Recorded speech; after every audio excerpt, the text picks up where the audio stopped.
Maya Research Program is an independent 501c3 research corporation, and it's affiliated with the University of Texas at Tyler through a memorandum of understanding. I founded it 34 years ago with a national board of directors and an international group of scholars as a vehicle to conduct really broad-based, multifaceted research about the ancient Maya people.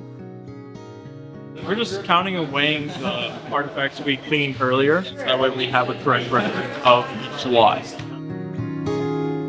We have found some stuff that goes back to 250 AD, especially with some of the designs on them. To actually be at a level where you're dealing with artifacts and you realize that what you've just removed from the ground was last touched, 1,500 to 2,000 years ago, or even 1,000 years ago, it's quite humbling.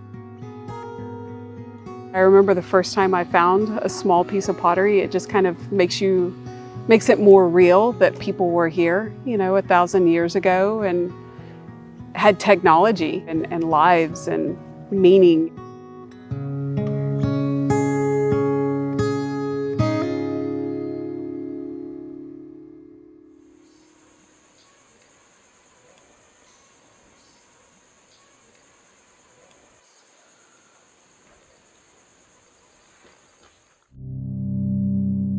Welcome to Plaza B. This is an area, a public precinct area, so no residential architecture, so we're not dealing with domestic assemblages within this particular area, but we have an occupation history from about 300 BC all the way to 900 AD. I've been directing this project since 2006. We've excavated at sites such as Xnoha, Tulix Mul, where we had our National Geographic grant last year.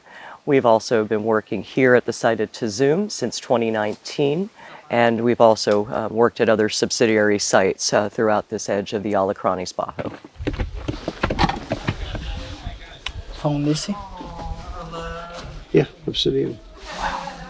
We found, especially with volunteers, that if you actually get your hands dirty and your feet on the ground with an archaeological excavation, that inevitably those folks become major advocates for the science and for the protection and collection and protection, especially, of cultural resources throughout the world.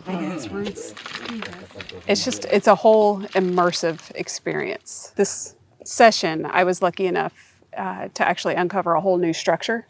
So literally working from the top down, it's a neat experience. I would say about 35 to 40 UT Tyler students have gone through the program in the past several years. Two of our staff members, Emma Zika and also Rachel Smith, are graduates of UT Tyler. And we first met them in the classroom, and they came down with us as students and did such phenomenal work that they are now members of our staff. Each of them have been accepted into graduate programs, moving on to do graduate work in anthropology as well. A girl in my class was actually a staff member here, and she knew I got my undergrad in anthropology, and she's like, hey, you should come to Belize, and I've been here ever since. It wasn't intentional at all, it just sort of worked out really well. I worked for a while as a administrative assistant and a tech in the UT Tyler Digital Imaging and Archaeology lab, and that just really set me up for this and for a couple other really good experiences as well, doing stuff like that.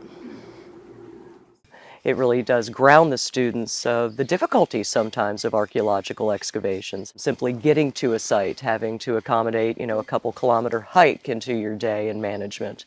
Working on these different operations with extreme angles of how to do that safely and accurately without losing your context.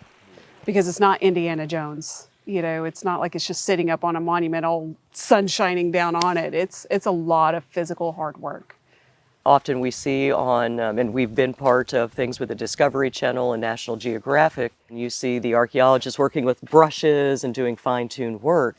What you didn't realize that it took them 2 months and 20 meters of overburden to get to that fine feature. On one half of it, there's a lot of making sure that the things that you are digging up are recorded properly.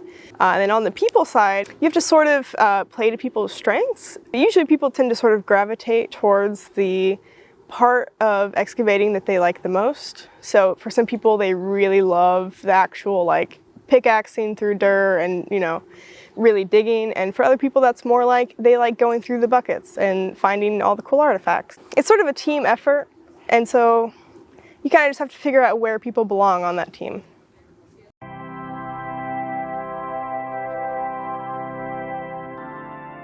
I started to work here since when I was young, and approximately like more than 30 years.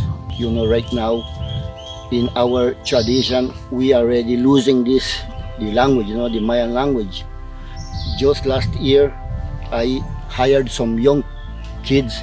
It's almost like a tradition, no, that we related with the Mayan civilization. And up to right now, I am still learning.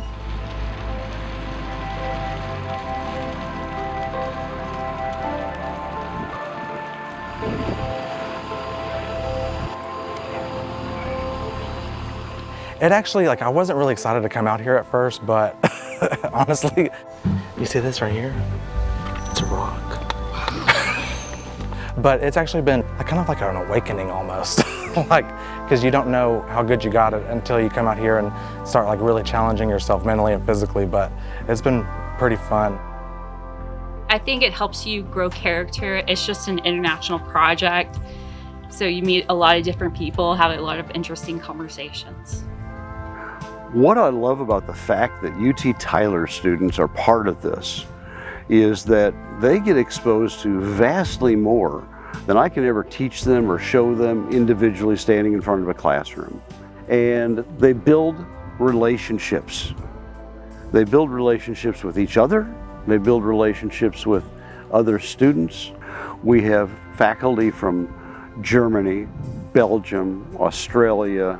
So our students walk out of here with a breadth of understanding that I don't think you can get anywhere else.